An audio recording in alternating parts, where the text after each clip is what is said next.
Assalamualaikum warahmatullahi wabarakatuh.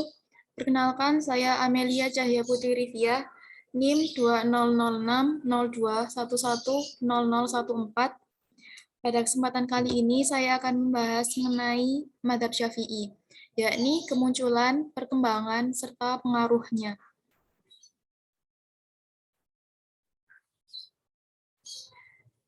Topik yang akan saya bahas yaitu sekilas mengenai madhab, kemudian biografi singkat Imam Syafi'i, dan awal mula kemunculan madhab Syafi'i, perkembangan madhab Syafi'i, serta pengaruh madhab Syafi'i.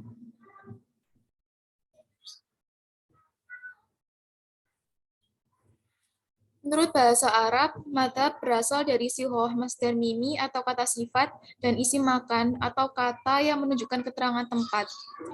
Dari akar kata fi'il madhi dhahaba yang berarti pergi. Jadi madhab itu secara bahasa artinya tempat pergi, yaitu jalan atau atorik, sedangkan menurut istilah ada beberapa rumusan. Yang pertama, menurut Muhammad Hussein Abdullah, madhab adalah kumpulan pendapat mujtahid yang berupa hukum-hukum Islam yang digali dari dalil-dalil syariat yang rinci serta berbagai kaidah atau qawaid dan landasan atau usul yang pendapat tersebut terkait satu sama lain sehingga menjadi satu kesatuan yang utuh.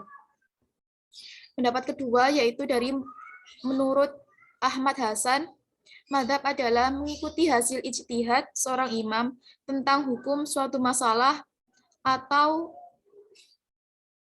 tentang kaidah-kaidah istinbatnya. Nah, dari beberapa pengertian di atas, dapat dikatakan bahwa pokok yang dimaksud dengan madhab adalah pikiran atau dasar yang digunakan oleh imam mujtahid dalam memecahkan masalah atau mengistinbatkan hukum Islam.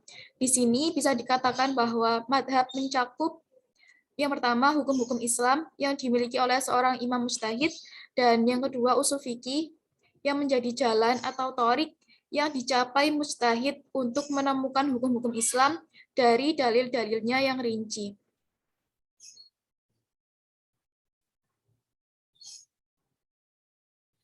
Selanjutnya yaitu biografi singkat mengenai Imam Syafi'i.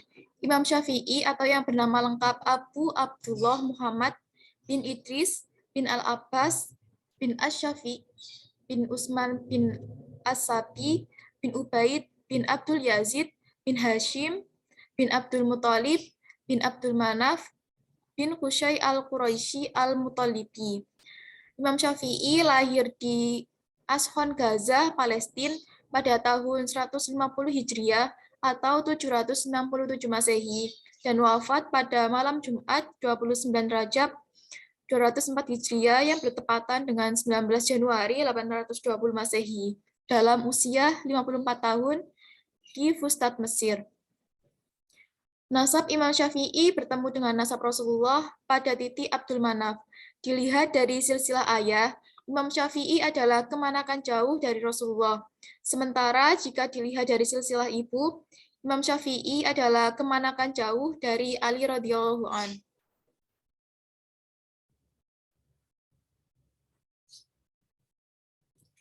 Selanjutnya ya ini kemunculan madhab Syafi'i. Imam Syafi'i adalah sosok yang senang melakukan rihlah atau perjalanan ke berbagai pusat peradaban Islam. Di saat usia dan pemikiran yang sudah matang, serta kemampuan yang beliau peroleh dari hasil perjalanan mencari ilmu, Imam Syafi'i ini menjadi tokoh dengan keilmuan yang paling lengkap. Berdasarkan catatan Ar-Razi yang dikutip oleh Abu Zahrah, dijelaskan bahwa ulama yang hidup pada zaman Imam Syafi'i pernah berdiskusi dengan Imam Syafi'i dan menjadi guru Imam Syafi'i. Tercatat beliau pernah berguru pada 19 ulama yang sangat pakar terhadap ilmu fikih, di mana 5 gurunya berasal dari Mekah, 6 berasal dari Madinah, 4 berasal dari Yaman, dan 4 lainnya berasal dari Irak. Kemudian, pengalaman yang dimiliki Imam Syafi'i dari berbagai aliran fikih menjadikan Imam Syafi'i mengetahui kelebihan, kelemahan, luas dan sempitnya pandangan dari tiap-tiap mazhab tersebut. Hal tersebut menjadikan Imam Syafi'i memiliki gaya fikih berupa asimilasi dari ahli hadis dan ahli ra'yi. Beliau menggabungkan fikih Hijaz dari Imam Maliki yang merupakan ahli hadis dan fikih Irak dari Imam Hanafi yang merupakan ahli ra'yi. Beliau mengkombinasikan antara teks serta konteks.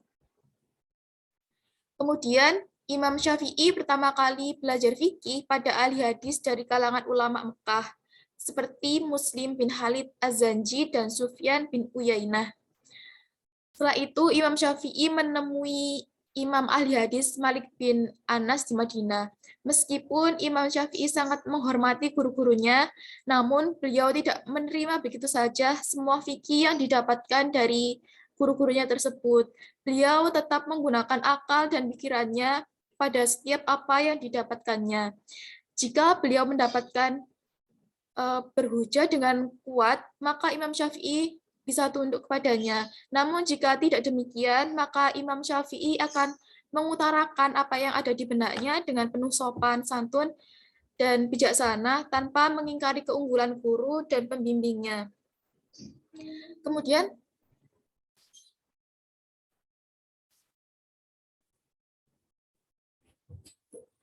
Imam Syafi'i dianggap sebagai pendiri ilmu usul fikih yang membuat gambaran tentang metode-metode dan mengaturnya untuk mengeluarkan hukum dari dalil-dalilnya serta menyeleksi metode ijtihad dan beristinbat.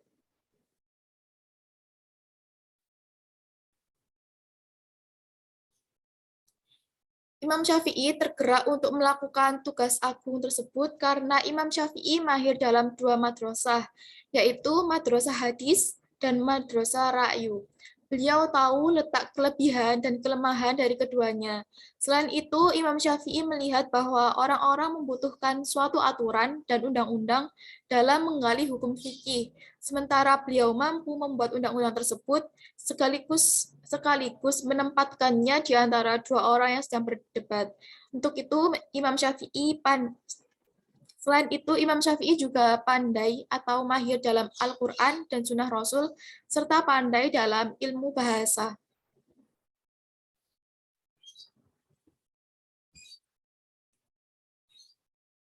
Imam Al-Hafiz Abdurrahman bin Mahdi meminta Imam Syafi'i untuk menuliskan kitab untuknya terkait makna-makna Al-Quran, menghimpun berbagai khobar yang diterima di dalamnya, kehujahan ijma', dan penjelasan tentang nasih dan mansuh dari Al-Quran dan Sunnah.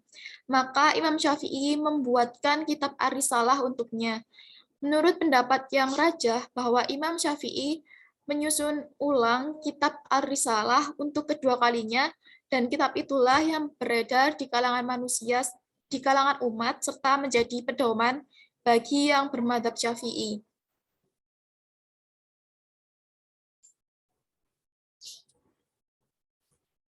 Selanjutnya yaitu perkembangan madhab Syafi'i. Syekh Muhammad Ibrahim Ahmad Ali dalam risalahnya Al-Madhab Inda Asyafi'iyahi, beliau membagi fase perkembangan madhab Syafi'i menjadi 4 fase. Yang pertama yaitu fase taksis. Fase ini dimulai ketika muncul pendapat-pendapat Imam Syafi'i yang berbeda dengan madhab dua gurunya, yaitu Imam Maliki dan Imam Hanafi. Pemikiran baru Imam Syafi'i tertuang dalam Qaul Qadim ketika beliau berada di Irak pada tahun 195 sampai 199 Hijriah. Selain itu juga tertuang dalam Qaul Jadid di Mesir pada tahun 199 Hijriah sampai wafatnya pada tahun 204 Hijriah. Yang kedua yaitu fase penyebaran. Fase ini dimulai ketika wafatnya Imam Syafi'i dan berakhir pada paruh akhir abad ke-6 Hijriah. Kemudian fase ketiga yaitu fase tahris dan tanqih. Fase ini dimulai dari paruh terakhir abad ke-6 Hijriah dengan munculnya Imam Abul Qasim, Imam Abdul Qari Marrafi'i, dan Imam Abu Zakaria Mahyiddin An-Nawawi. Fase ini membentang sampai akhir abad ke-9 Hijriah. Dan fase terakhir, yakni fase keempat, atau fase istikrar. Fase ini dimulai dari akhir abad ke-9 dengan kemunculan para imam mazhab Syafi'i. Di antaranya adalah Syekh Zakaria Al-Ansori, Syekh Syihab Ar-Ramli, Syekh Ibnu Hajar Al-Haytami, Syekh Samsuddin Ar-Ramli, dan dua nama terakhir itu adalah merupakan pionir mazhab Syafi'i pada fase ini.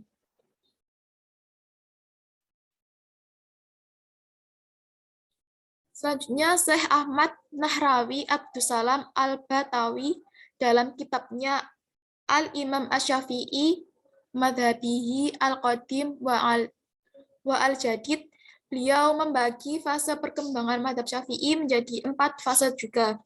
Di antaranya yaitu yang pertama, fase persiapan dan pembentukan.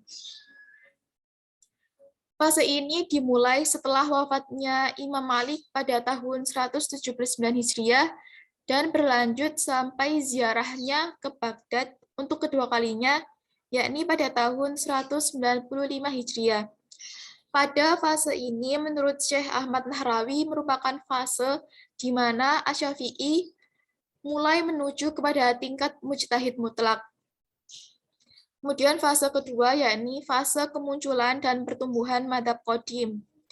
Fase ini bermula saat Imam Syafi'i mengunjungi Baghdad untuk kedua kalinya pada tahun 195 Hijriah sampai kepindahan beliau ke Mesir pada tahun 199 Hijriah. Saat fase ini, Imam Syafi'i mulai berfatwa dengan pendapatnya dan meninggalkan pendapat gurunya Imam Malik dan Muhammad bin Hasan Asy-Syaibani, Syahibul Imam Abu Hanifah. Kemudian fase ketiga yaitu fase pematangan dan integrasi madhab baru atau biasa dikenal dengan Qaul Jadid. Fase ini berlangsung sejak hijrahnya Imam Syafi'i dari Irak pada tahun 199 Hijriah sampai wafatnya pada tahun 204 Hijriah. Kondisi Mesir ternyata berbeda dengan kondisi di Irak. Beliau menemukan hal-hal baru yang menuntut adanya kajian ulang atas pendapat dan argumen-argumen yang ada pada Qaul Qadim Iraki. Oleh karena itu, Imam Syafi'i memulai untuk melakukan kritik ra'yi hingga lahirlah Qaul Jadid Misri. Fase keempat yakni fase tahrij dan tatyil. Fase ini dimulai dari wafatnya Imam Syafi'i sampai pertengahan abad ke-5 atau 6 Hijriah.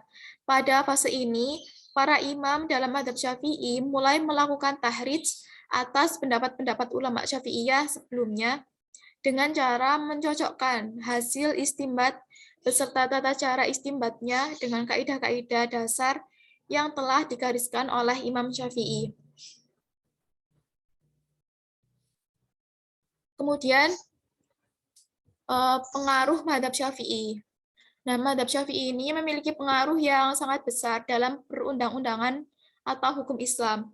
Banyak hukum Islam yang menggunakan unsur-unsur fikih mazhab Syafi'i. Hukum-hukum tersebut ada kalanya disusun secara sistematis dan ada pula yang terpencar di dalam pasal-pasal. Adapun masalah-masalah yang secara eksplisit tidak terkandung di dalam fikih mazhab Syafi'i dapat dipecahkan dengan metode usuliyah dan kaidah fikih yang telah dikembangkan oleh para ulama Syafi'iyah.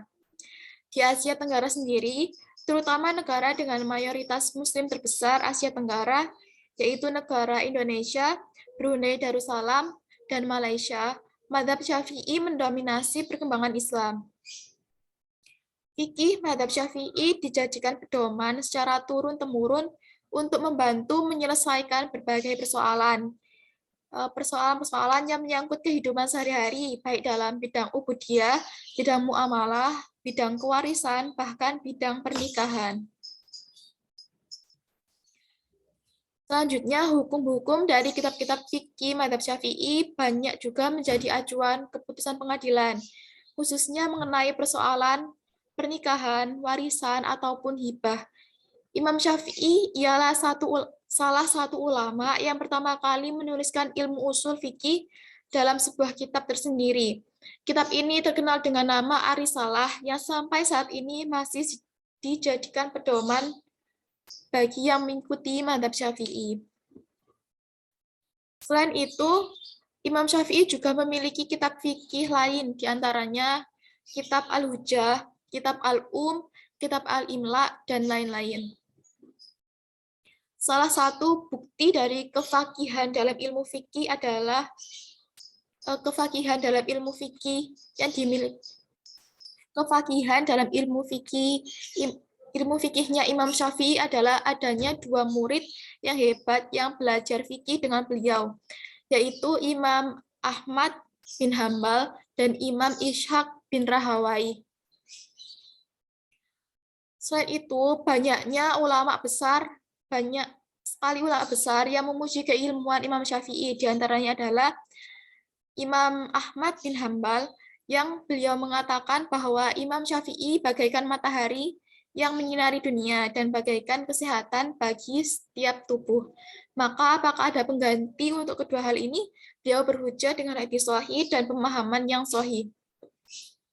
Selain itu, Imam Ibnu Katsir mengatakan bahwa Imam Syafi'i adalah orang yang paling mulia dan paling luas ilmunya. Dan beliau adalah imamnya para imam yang paham mengenai urusan agama dan paling santun akhlaknya.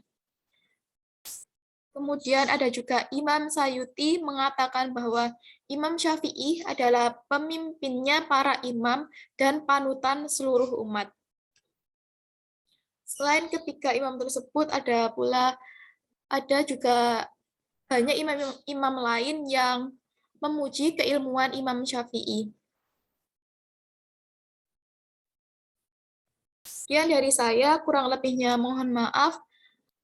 Wassalamualaikum warahmatullahi wabarakatuh.